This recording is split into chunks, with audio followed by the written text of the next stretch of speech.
साथियों नमस्कार, मैं हूं नीरज पटेल और आप देख रहे हैं नेशनल जनमत। ईडब्ल्यूएस पर सुप्रीम कोर्ट के फैसले के बाद उसके साइड इफेक्ट आना शुरू हो गए हैं।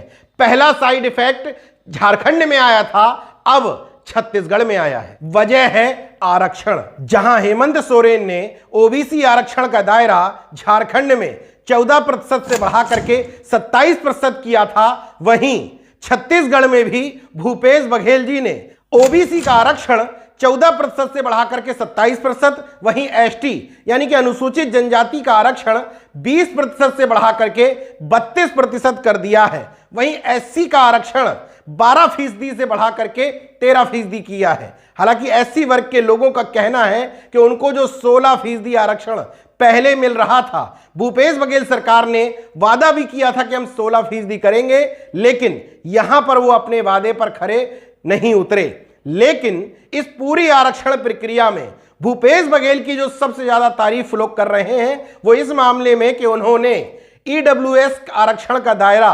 10% से घटाकर, जी हां, घटाकर 4% कर दिया है, 6% घटा दिया है। इसके पीछे उन्होंने तर्क दिया कि इंटरनल राज्य में हमने जो सर्वे करवाया, उस सर्वे के आधार पर सवर्ण जातियों की संख्या कम पाई गई, इसलिए हमने ईडब्ल्यूएस के आरक्षण का दायरा कम कर दिया है। हालांकि कुछ लोगों का कहना है कि छत्तीसगढ़ में सवर्ण जातियों की संख्या इससे भी कम है, इसलिए आरक्षण का दायरा और कम किया जाना चाहिए था। बहरहाल भूपेश बघेल ने सामाजिक न्याय का राग आलापने वाले तमाम सारे पिछड़े दलित नेताओं के सामने एक लकीर खींच दी है, नजीर पेश की है कि जिन राज्यों में सवर्णों की संख्या कम है वहां आरक्षण का दायरा कम किया जा सकता है। इस मामले में भूपेश बघेल झारखंड के मुख्यमंत्री हेमंत सोरेन से एक पायदान आगे खड़े दिखाई दे रहे हैं। भले ही झारखंड में आरक्षण छत्तीसगढ़ से 1% ज्यादा,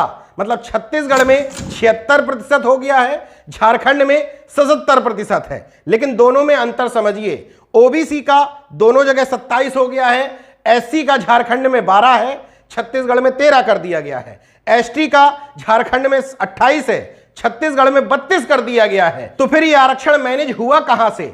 ईडब्ल्यूएस की संख्या कम होने के बावजूद बेवजह उसको 10% आरक्षण जो थोपा गया था केंद्र सरकार की तरफ से, उस आरक्षण की सीमा को कम करके ओबीसी, एससी, एसटी में बांट दिया है। इस मामले में भूपेश बघेल हेमंत सोरेन से भी आगे खड़े दिखाई देते हैं, जबकि झारखंड में भी सवर्णों की संख्या 10% नहीं है। जिनको नेशनल जनमत की बात पर यकीन ना हो वो जातिवार जनगणना का पुरजोर तरीके से समर्थन करें। जिन लोगों को इस बात में तकलीफ है कि छत्तीसगढ़ में सवर्णों का आरक्षण कम क्यों कर दिया गया, उनको पूरे देश में जातिवार जनगणना की मांग दोहरानी चाहिए। नेशनल जनमत या तमाम सामाजिक न्याय से जुड़े हुए संगठन बार बार जातिवार जनगणना की बात इसीलिए करते हैं कि जाति के हिसाब से जनसंख्या की गणना करवा लो, उससे तय हो जाएगा वास्तव में किस वर्ग की संख्या कितनी है और उसको कितना आरक्षण दिए जाने की जरूरत है।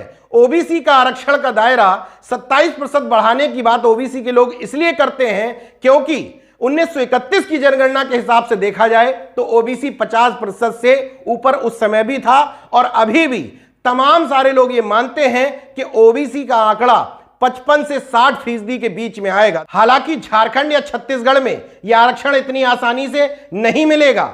झारखंड और छत्तीसगढ़ के मुख्यमंत्रियों ने विधेयक पारित करवा करके 9वीं अनुसूची में शामिल कराने के लिए केंद्र के पास प्रस्ताव भेज दिया है। अब गेंद केंद्र के पाले में है। हालांकि दोनों ही राज्यों के मुख्यमंत्रियों ने केंद्र सरकार को उन्हीं के जाल में फंसा दिया है, क्योंकि प्रधानमंत्री नरेंद्र मोदी खुद को पिछड़ा साबित करते हुए अपने आप को पिछड़ों दलितों का मसीहा भी बताते हैं। अब अगर इन दोनों विधेयकों को 9वीं अनुसूची में नहीं डाला जाता तो भी केंद्र सरकार फंसेगी, और अगर डाल देती है तो भारतीय जनता पार्टी का मूल वोट बैंक या आरएसएस का कैडर समझा जाते हैं उन जाति के लोगों को तकलीफ हो जाएगी। सुप्रीम कोर्ट ने जब 10% सवर्ण आरक्षण को सही ठहराते हुए आरक्षण की सीमा 50% से लांघने को भी सही ठहराया था, नेशनल जनमत ने उस समय कहा था कि तमाम सारे पिछड़े दलित नेताओं के लिए मौका है कि वो अपने अपने राज्यों में आरक्षण का दायरा बढ़ा लें।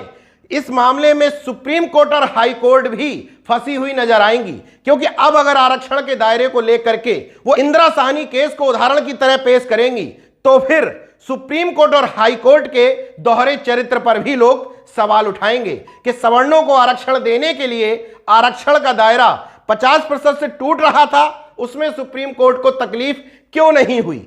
अब जब ओबीसी के आरक्षण को बढ़ाने के लिए, एसटी एससी के आरक्षण को बढ़ाने के लिए दायरा बढ़ रहा है तो फिर इंदिरा साहनी केस की बात याद आ रही है।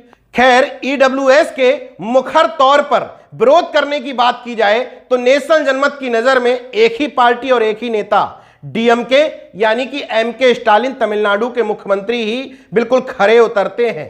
शुरू से ही न सिर्फ ईडब्ल्यूएस का उन्होंने विरोध किया बल्कि इससे एक कदम और आगे बढ़ते हुए तमिलनाडु में सर्वदलीय बैठक बुलाई और उसमें ईडब्ल्यूएस को खारिज करने का प्रस्ताव भी पास करवा लिया और अब डीएमके की तरफ से सुप्रीम कोर्ट के फैसले के खिलाफ पुनर्विचार याचिका दाखिल की है।